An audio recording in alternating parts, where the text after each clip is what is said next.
किससे बोलूं? Hello hello, मेरे पुराने साथी पूर्व विधायक प्रताप लोधी जी के बारे में मैं बता दूं।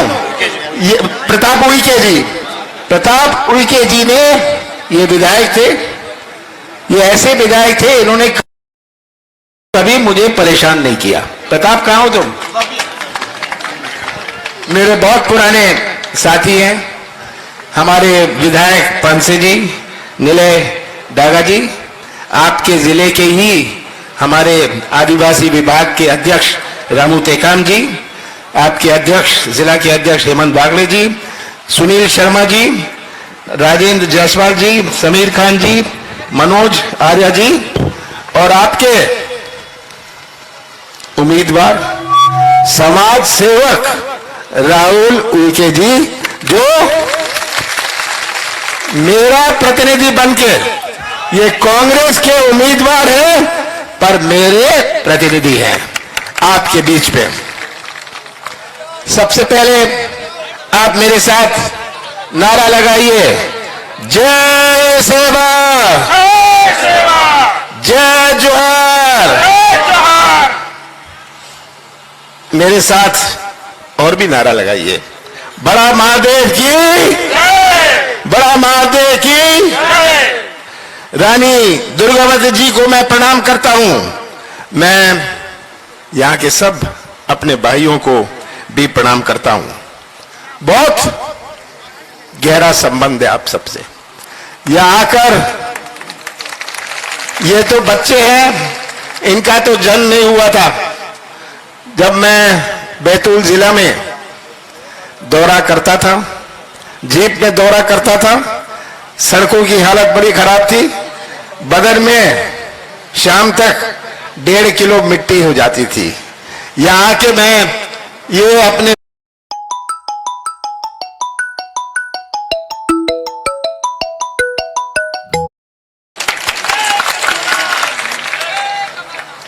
आके तो मुझे बहुत खुशी है, क्योंकि आप तो मेरे पड़ोसी हैं और पड़ोसी के साथ एक अलग रिश्ता होता है।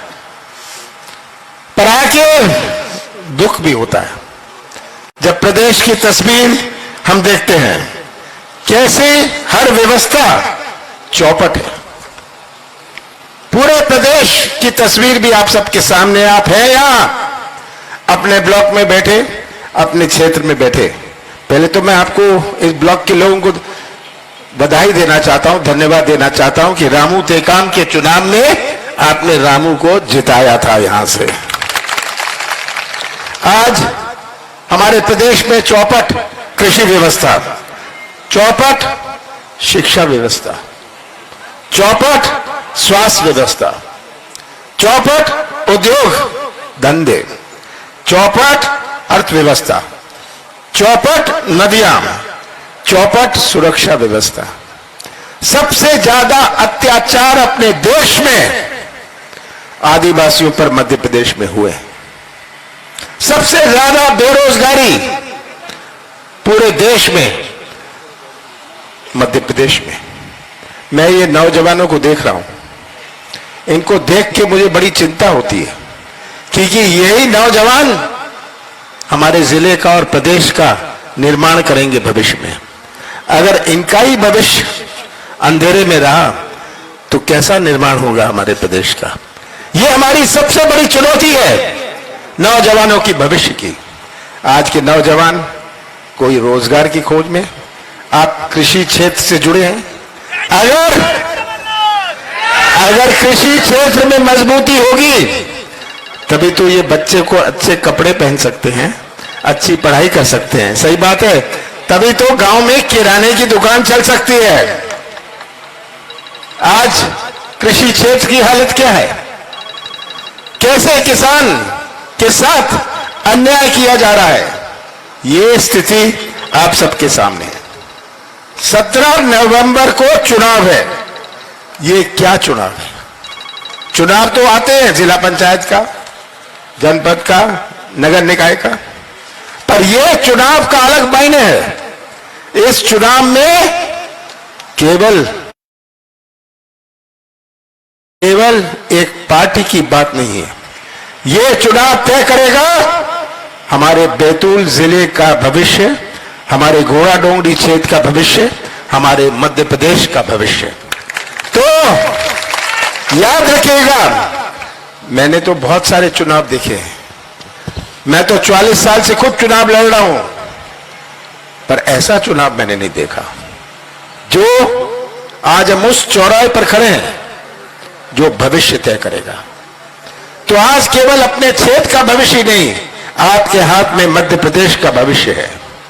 और जो आप बटन दबाएंगे 17 तारीख को, आप केवल राहुल उइके का ही बटन नहीं दबाएंगे, आप भविष्य का बटन दबाएंगे।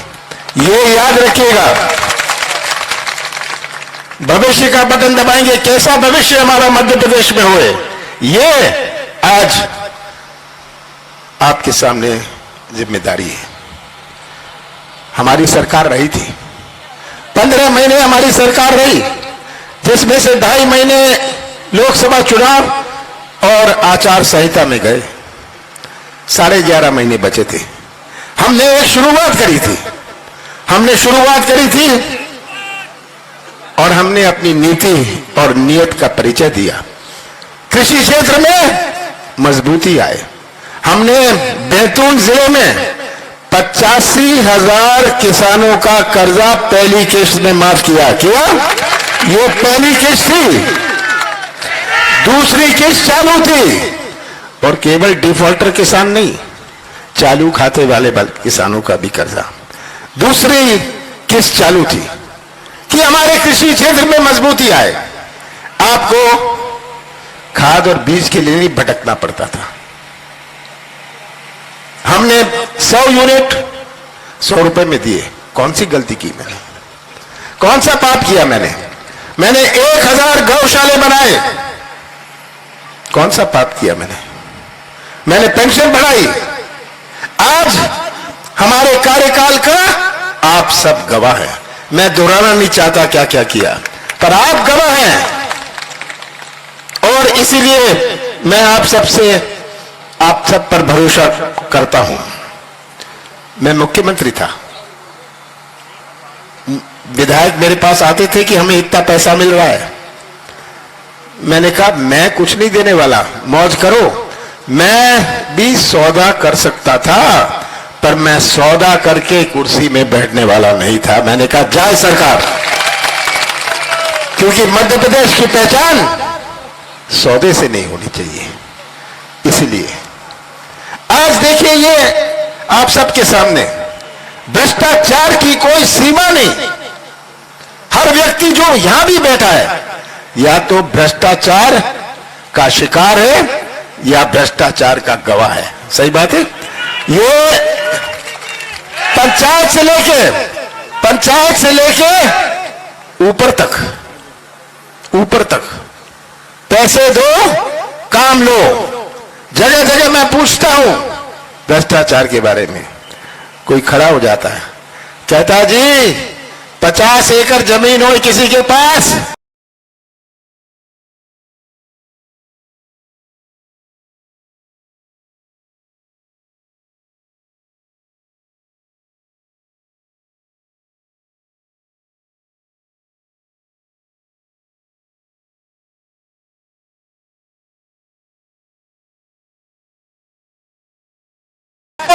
और गरीबी रेखा में नाम लिखवा लो। ये हालात है। भ्रष्टाचार में डूबा हुआ ये प्रदेश है। शिवराज सिंह जी ने रेट फिक्स किया हुआ है, 50%, और 50% पैसा दो। ये आज शिवराज सिंह जी का हाल है। मैं तो पूछता हूं शिवराज सिंह जी, आपने दिया क्या? शिवराज सिंह जी आपने दिया क्या? आप बड़ी लंबी चौड़ी बातें करते हैं, आप भी तो हिसाब दीजिए। मैं बताता हूं शिवराज सिंह जी ने क्या दिया। इन्होंने महंगाई दी, बेरोजगारी दी, माफिया राज दिया, बिगड़ी हुई स्वास्थ्य व्यवस्था, बिगड़ी हुई शिक्षा व्यवस्था, ये सब चीजें दी। दुखी किसान आपने दुखी किया। शिवराज सिंह जी, ये आपने दिया। एक और शिवराज सिंह जी ने दी, घर घर में शराब दी। सही बात है, घर घर में शराब दी। ये इन्होंने तो मध्य प्रदेश के भविष्य पर ताला लगा रखा है, एमपी की तरक्की पर ताला लगा रखा है, किसानों की आमदनी पर ताला लगा रखा है, युवाओं के रोजगार पर ताला लगा रखा है, बच्चों की किताबें और यूनिफॉर्म पर ताला लगा रखा है, कर्मचारियों की पेंशन पर ताला लगा रखा है। ताला खुलवाना है, 50% दे दो, 50% दे दो, ये ताला खोलेंगे। ये आज हाल है।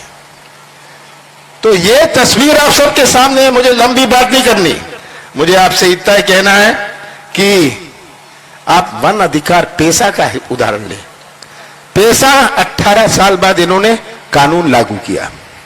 हमारे आदिवासियों के लिए हमने, कांग्रेस सरकार ने पेशा कानून बनाया था और ऐसे नियम बनाए, इसमें भी घोटाला शुरू कर दिया।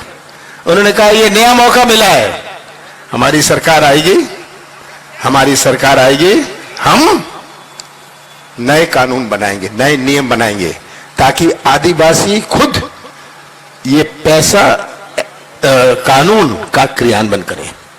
बहुत बड़ी आवश्यकता है।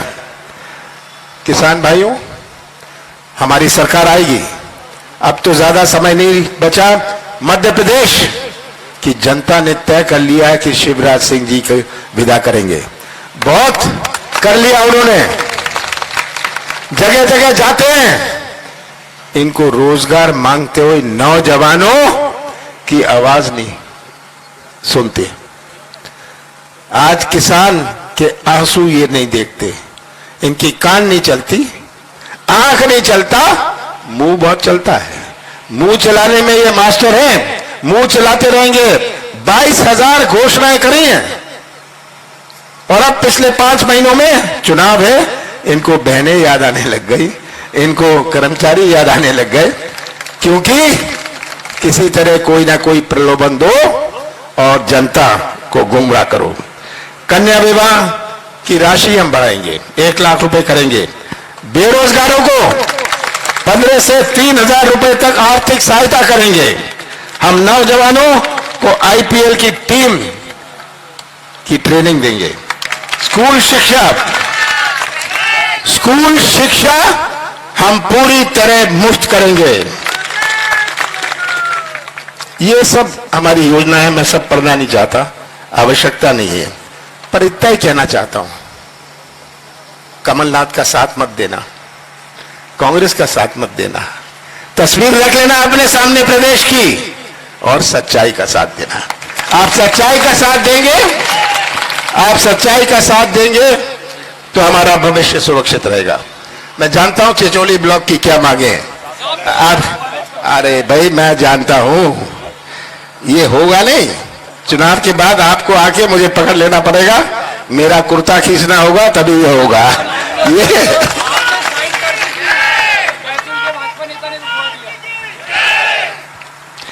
पुनर्वास क्षेत्र में आदिवासियों एवं बंगाली समुदाय की भूमि के पट्टे की समस्या बहुत पुरानी है, मैं ये जानता हूं, इसका भी समाधान किया जाएगा। हमारा लठिया बिछुआ डैम का निर्माण का किया जाएगा। ये भी छोटी योजना नहीं है, बड़ी योजना है। ये आज हमारा लक्ष्य क्या है कि हम किसानों को मजबूती दें। अगर हम फिर से, हमने तो कहा हुआ है कर्जा माफ हम फिर से करेंगे, शुरू करेंगे, पर साथ साथ अगर कर्जा ही माफ किया और किसानों को सिंचाई की सुविधा ना हुए, किसान क्या करेगा? तो सिंचाई योजना, इस तरह आपका बहुत सारी मांगे हैं। ये आपको मुझे बोलने की आवश्यकता नहीं है, ये तो आपको, ये कौन सी सीताजिरी माचना मोरन की स्वीकृति निरस्त की जाएगी। इसमें बहुत सारे लोगों को तकलीफ हो रही है, यही है ना? मैं जानता हूं कुछ लोगों ने मुझे चिट्ठी भी लिखी थी। तो मैं ये उम्मीद करता हूं कि जब गिनती होगी और मध्य प्रदेश की विधानसभा बनेगी, हमारे घोड़ा डोंगरी का झंडा मध्य प्रदेश की विधानसभा में लहराएगा। आप सबका बहुत बहुत धन्यवाद। भाई पत्रकारों से यहाँ जो वहाँ या इधर उधर आ जाओ उधर। यहीं